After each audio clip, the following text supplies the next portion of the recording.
Bonjour à tous et bienvenue dans ce nouveau numéro du JTech. Le JTech, c'est chaque semaine le meilleur de l'actualité high-tech.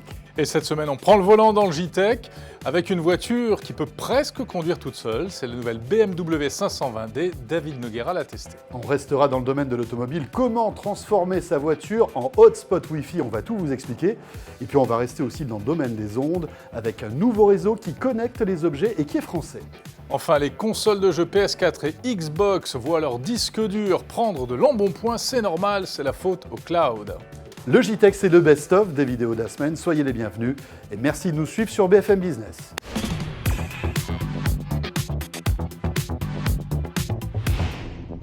Parler de conduite autonome aujourd'hui, c'est en fait un bien grand mot, puisque on le sait, c'est illégal, la législation est claire là-dessus. Donc chaque constructeur adapte un petit peu sa vision de la voiture intelligente. Et chez BMW, ça passe par une phase de délégation de conduite.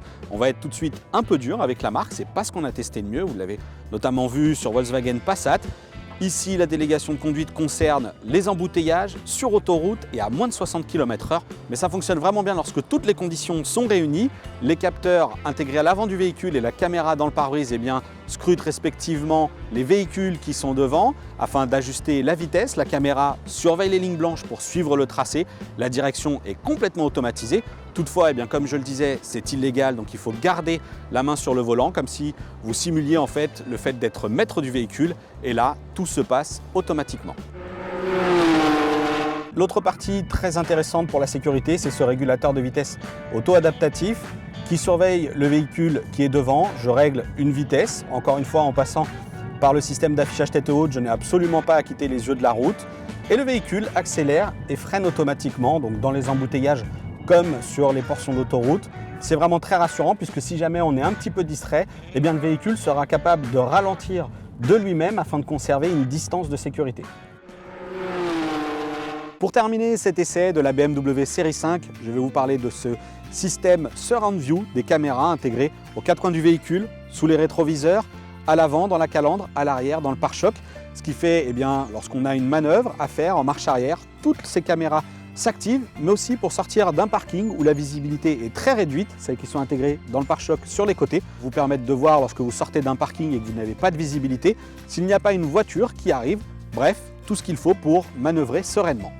Cette BMW est donc globalement une réussite, vraiment très agréable à conduire, elle est aussi très jolie, mais je le disais, il y a un point qui fâche, selon moi, c'est cette fonction de délégation de conduite. Je ne comprends pas, moins de 60 km/h, uniquement sur autoroute. Pourquoi le constructeur n'utilise pas sa caméra pour continuer l'aide à la conduite lorsqu'on est sur autoroute au-delà de 60 km/h? D'autres constructeurs le font, ils le font vraiment très bien avec des systèmes de maintien dans la file. BMW, ce choix, il l'assume complètement. Le but de cette délégation de conduite est d'intervenir dans les phases pénibles de la conduite. Toutefois, je suis persuadé que la conduite autonome chez BMW, on s'en reparlera bientôt, puisque le constructeur a lui aussi son véhicule en test sur les routes d'Allemagne.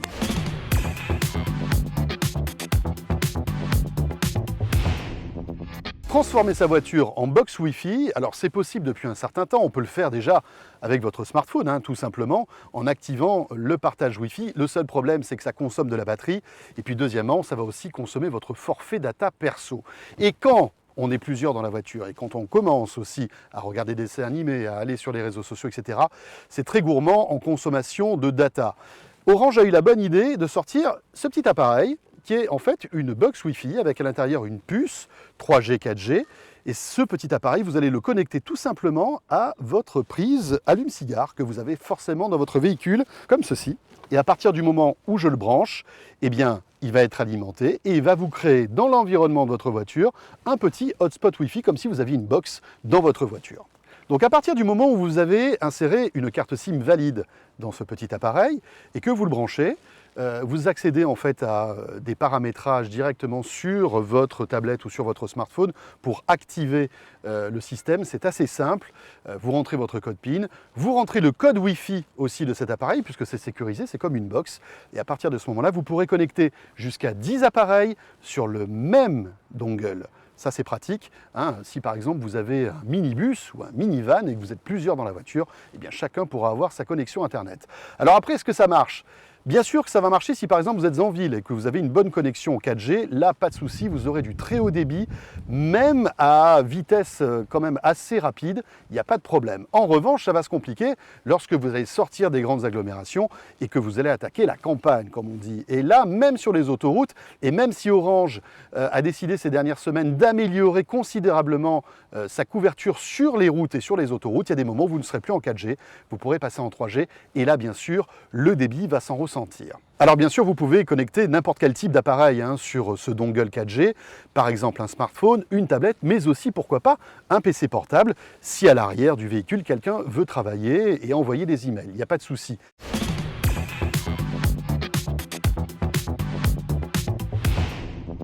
Le but premier de Sigfox, c'est vraiment de mettre à disposition, de monter et donc de mettre à disposition un réseau qui soit le plus efficace possible, avec une philosophie d'ailleurs de réseau qui est complètement différente des réseaux de télécom classiques.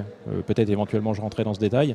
Et le but donc c'est d'avoir un réseau pour des objets et non plus pour des téléphones. Des réseaux on en a. Oui, on a la 3G, on a la 2G, on a la 4G, on a le Wi-Fi, on a le Bluetooth. Vous, hop là, tout ça, ça n'existe pas. Vous créez un autre réseau. Pourquoi créer un autre réseau et pas utiliser ceux qui sont déjà existants ? Effectivement, il y a toujours ce bon vieux proverbe de dire qui peut le plus peut le moins. Donc effectivement, un réseau télécom classique, typiquement un réseau de téléphonie, on peut penser qu'il est capable de gérer quelques octets par-ci par-là. Oui, c'est vrai. C'est vrai si on accepte des sacrifices sur le coût, des sacrifices sur la consommation. Et pour essayer de faire simple, je vais essayer de vous décrire ce que fait votre téléphone quand vous l'allumez ou quand vous voulez placer un appel. Quand vous l'allumez, il fait tout un tas de transactions avec le réseau parce qu'il faut qu'il se synchronise. En fait, oui, les réseaux s'identifient, voilà, etc. Il faut qu'il négocie des choses. Il est aux ordres du réseau d'abord. C'est très bien, hein, ça a été conçu pour ça, donc il n'y a pas de souci là-dessus. Mais dès lors que vous voulez transmettre des petites quantités d'informations, en fait tout l'effort que vous déployez dans cette discipline va vous brûler votre énergie.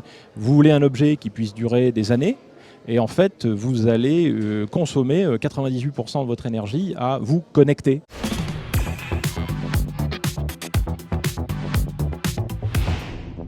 C'est Microsoft qui a dégainé le premier en annonçant il y a une quinzaine de jours environ, juste avant le salon E3 de Los Angeles, la sortie prochaine d'une nouvelle Xbox One qui serait dotée d'un disque dur plus gros, 1 Teraoctet.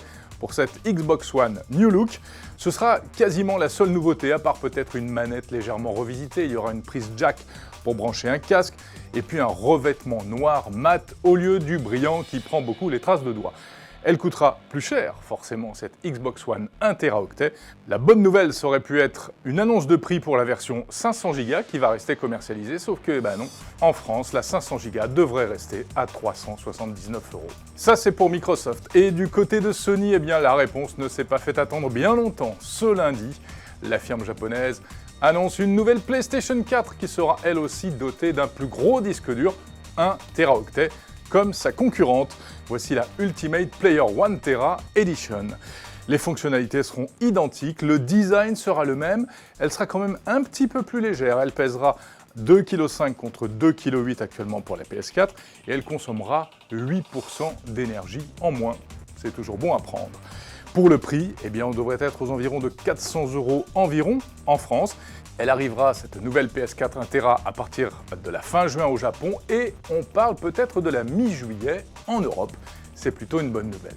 Alors on le voit, c'est vraiment la bataille du stockage pour faire face à cette grosse demande en provenance du cloud. Sinon, si vous êtes à court d'espace sur votre console de jeu, il y a aussi d'autres options. Si vous êtes un peu bricoleur, vous pouvez ouvrir le capot et changer carrément le disque dur, ou bien adopter un disque dur externe, comme par exemple pour la Xbox, ce disque de Western Digital qui augmente jusqu'à 2 Teraoctets pour environ 190 € la capacité de votre console de jeu.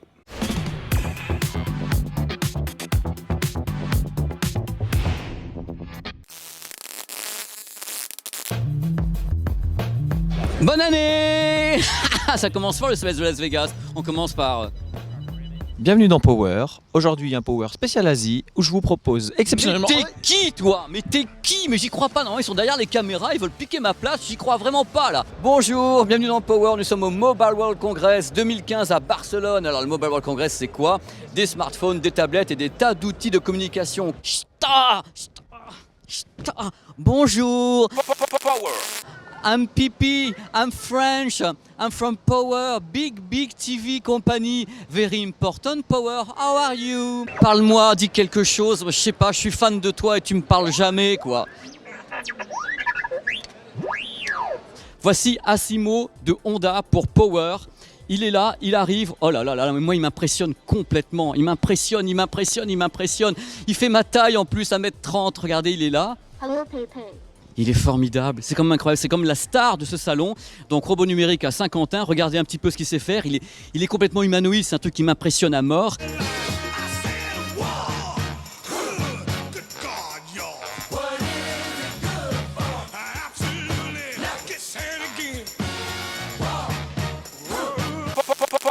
Moi j'ai toujours aimé les grands poilus et là, et là j'ai le grand poilu. Chewbacca, c'est un métier super difficile et ils sont super pas gentils. Oh les saletés, coupés.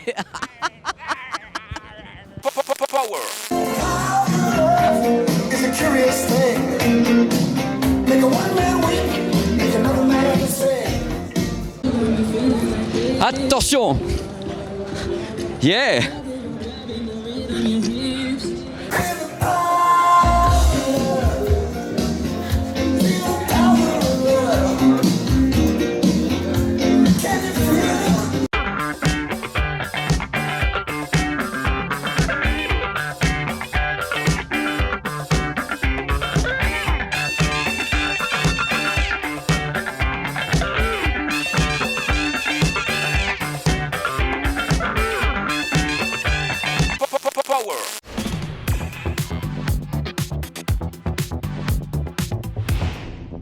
Voilà, c'est la fin de ce JTech. Retrouvez l'intégralité de ces vidéos et bien d'autres sur 01nettv.com. Pour nous suivre, bien sûr, sur les réseaux sociaux, n'hésitez pas, vous cliquez sur j'aime et vous pouvez nous rejoindre sur YouTube, sur Dailymotion, sur Twitter et sur Facebook. Merci d'être chaque semaine plus nombreux à nous regarder. On se retrouve la semaine prochaine. À très vite.